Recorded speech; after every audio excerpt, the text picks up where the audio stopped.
Yeah.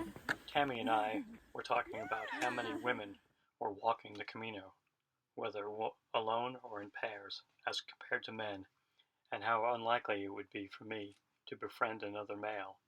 And then came Marcin. We first came upon Marcin just outside of Escobar. He was feeding these cats full-size pieces of ham, and the cats were loving it. I joked he was going to be like St. Patrick, except he would lead cats out of town. We got a laugh, and he moved on. We caught up with him later at our next albergue. We were sitting outside drinking a beer, or wine for Tammy, and the only seat left in the shade was near us, so we invited him to sit with us, and the rest is history. Him and I hit it off. He was from Poland and currently living in England. He, like me, is a mechanic and works in that field. He is a natural storyteller with a lot to tell. We shared some time, then at dinner we were together again. The dinner was one of our most memorable. And when he left the next morning, we didn't expect to see him again. We exchanged contact info, but I'm a realist, and I figured this was goodbye. All right, here we go. Day 5 to Pamplona. Our first day in the rain. Saturday, April 22nd. And we have a little over 9 miles. Pamplona was our first big city that we came to, and we strolled in soaking wet on April 22nd. We had been walking most of the day with a couple from France we had met a few days earlier, Alexa and Christina.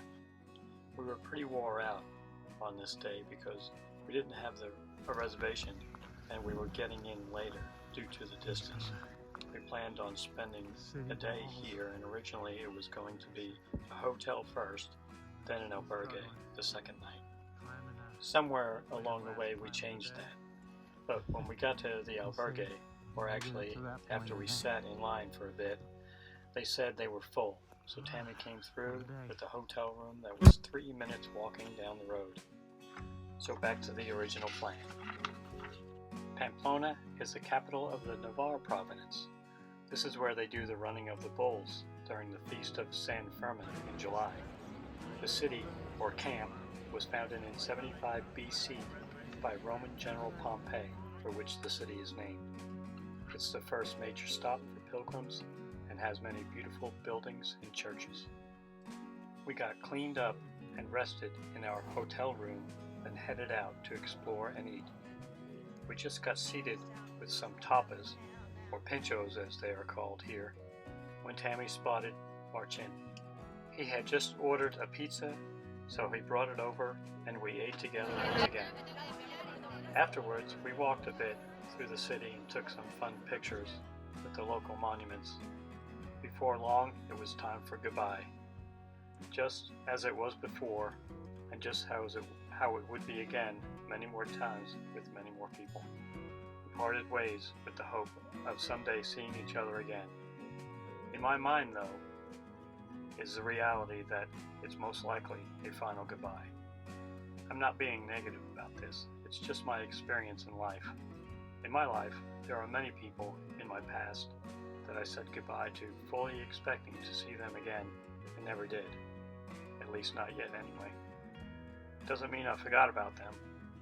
My hope is now that we're retired, that will change, and we can travel and visit. Back to Pamplona.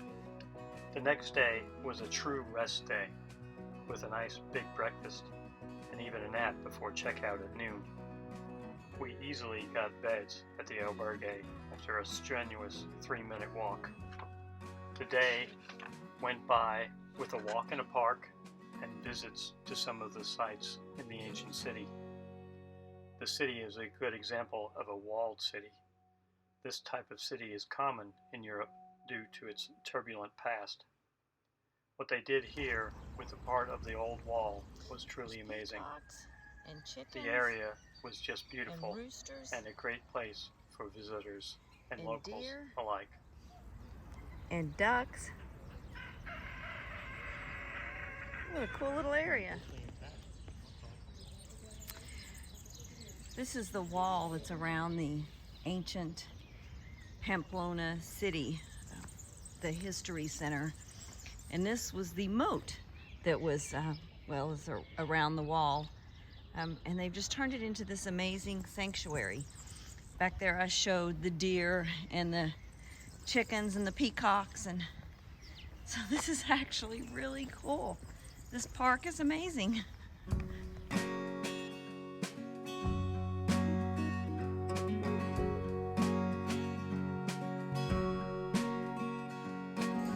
The city was crowded and we had some difficulties finding food, but we managed to try out some local specialties and eventually settled on a pizza to bring back to our albergue.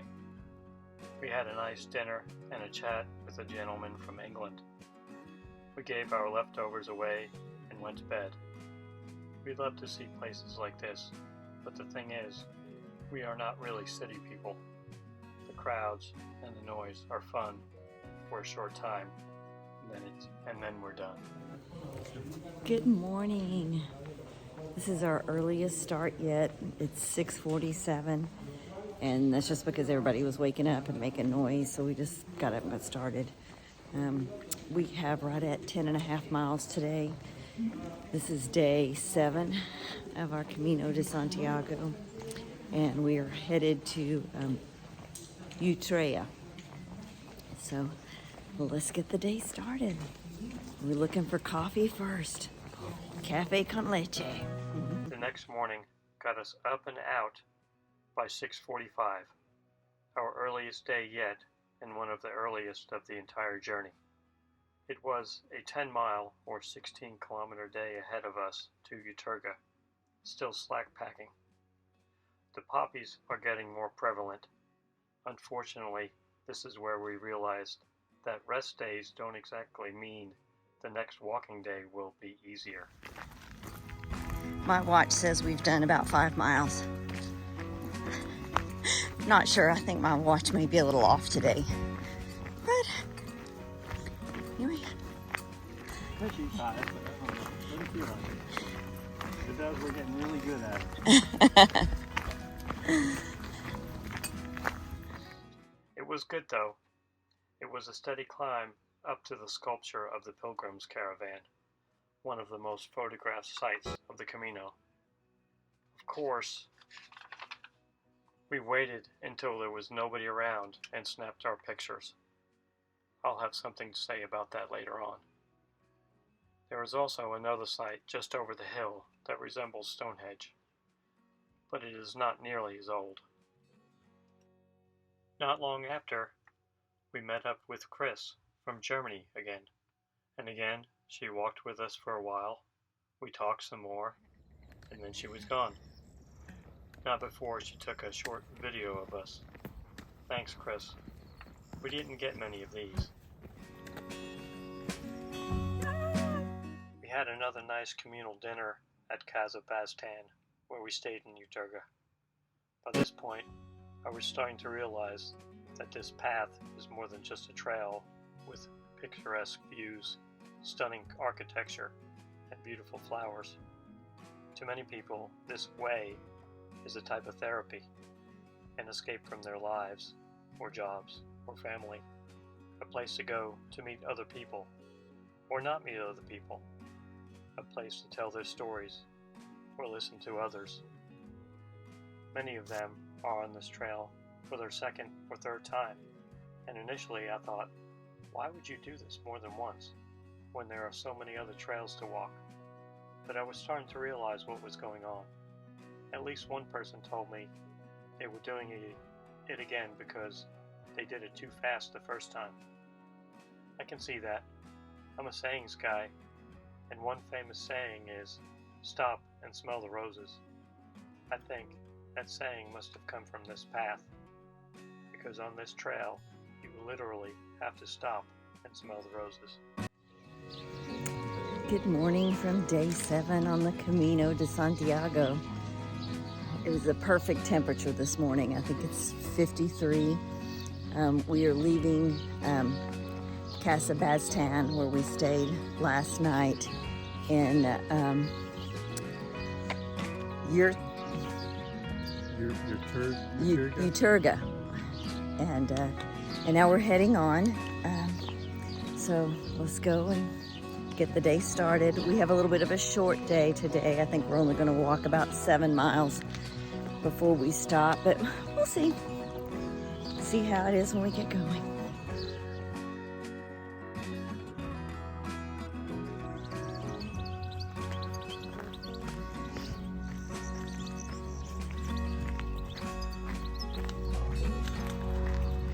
This is really fragrant through here. If you got allergies, you're in trouble.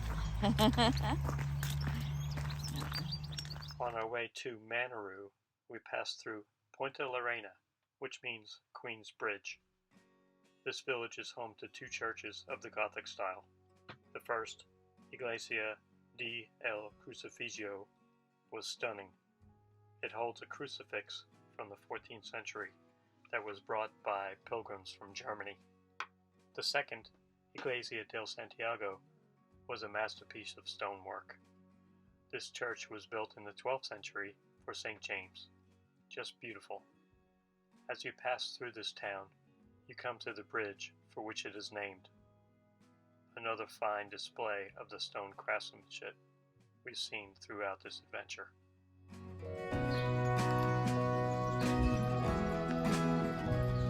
This is the Romanesque bridge leaving Puente Lorena, or entering if you're going in. We were able to get good pictures due to the proximity of a newer bridge in town.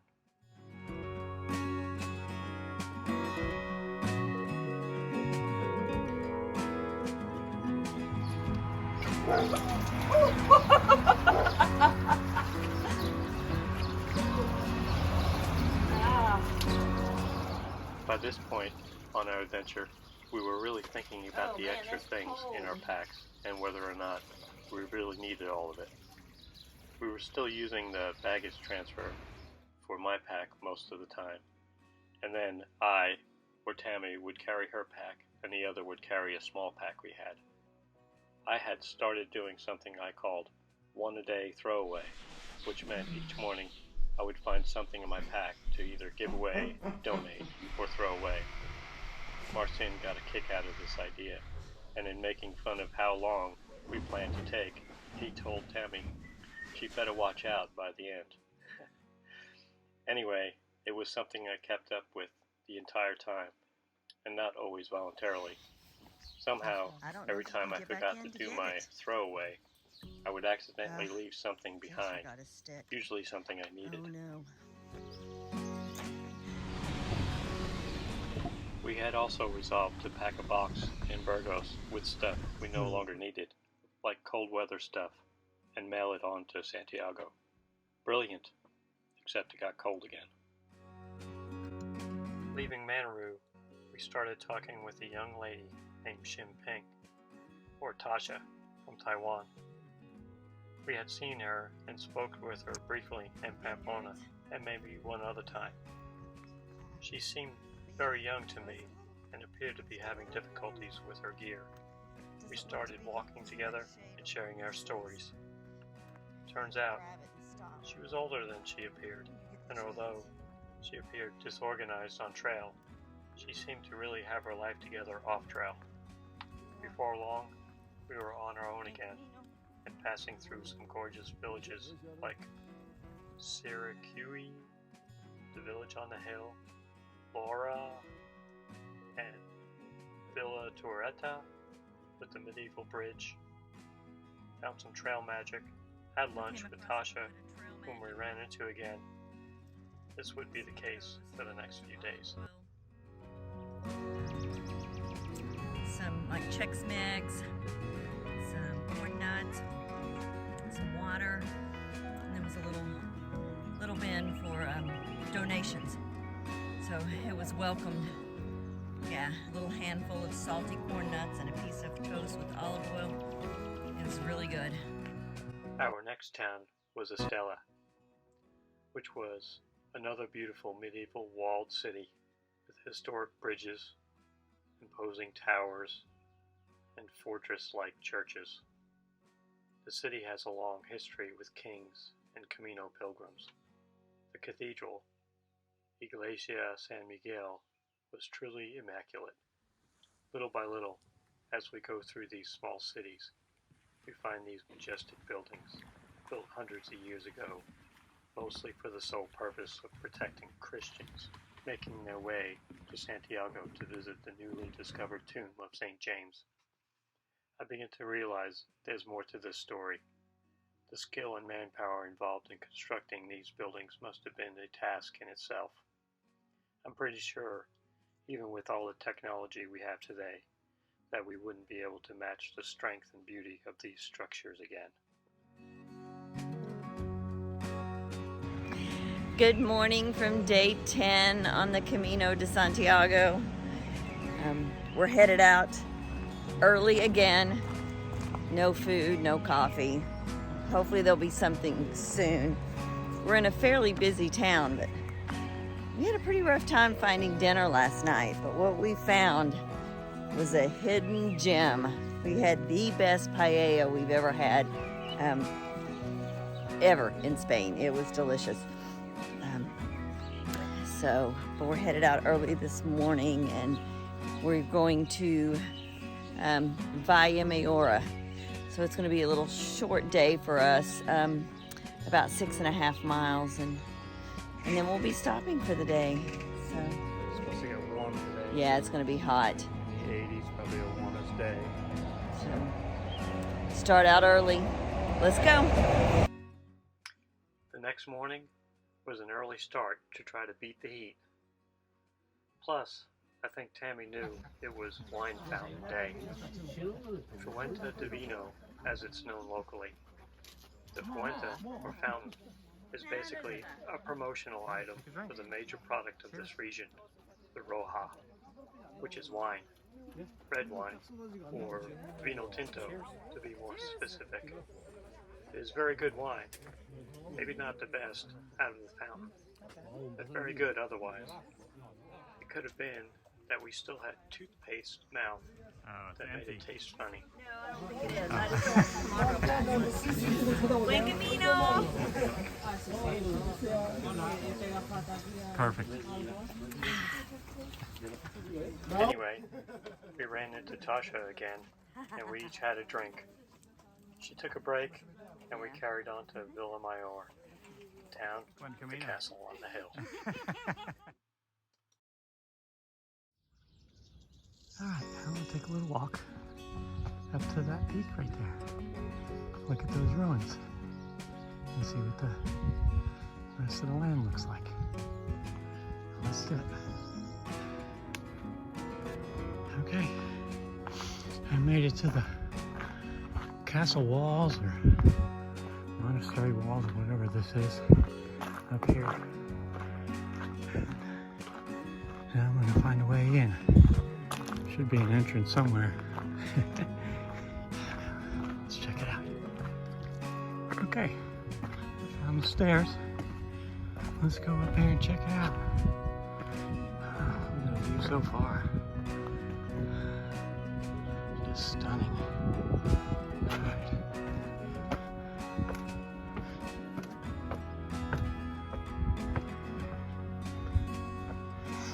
Last few steps. I am here. Wow. Just like that.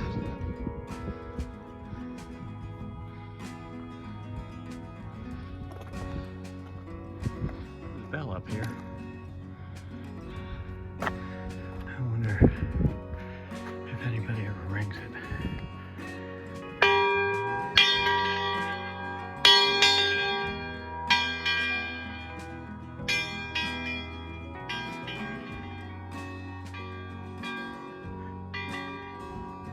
Wake anybody up that's in here?